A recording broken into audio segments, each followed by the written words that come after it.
നമ്മുടെ action violence thriller മൂവികളുടെ ഇടയിൽ നിന്ന് വളരെ ഒരു സിനിമയ്ക്കകത്ത് തന്നെ ഒരു കുളിർക്കാറ്റിന് ഒരു പ്രാധാന്യമുണ്ട്. അതുപോലെ കുളിർക്കാറ്റ് പോലുള്ള ഒരു സിനിമയായിട്ടാണ് ഫീൽ ചെയ്തത്. കുറച്ചൊരു അവാർഡ് അക്കാദമി ടൈപ്പ് സിനിമകൾ കഴിഞ്ഞിട്ട് നെയ്യുമ്പോളിയുടെ നമ്മൾ കാണാൻ ആഗ്രഹിക്കുന്ന ഒരു റോളിലേക്കുള്ള തിരിച്ചുവരവാണ്.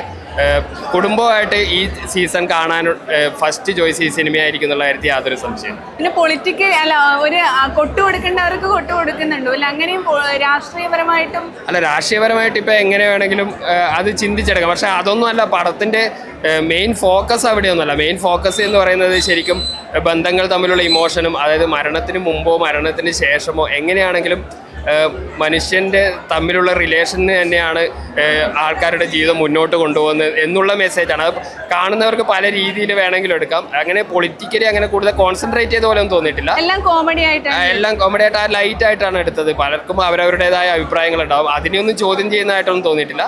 മെയിനായിട്ട് ഇമോഷണൽ ഒരു ലൈൻ, പിന്നെ കോമഡി ഹ്യൂമർ ലൈനാണ് കൂടുതൽ എക്സ്പോസ് ചെയ്ത് വന്നിരിക്കുന്നത്. അത് വളരെ രസകരമായിട്ട് തിയേറ്ററിൽ നല്ലൊരു എന്താ കുറേ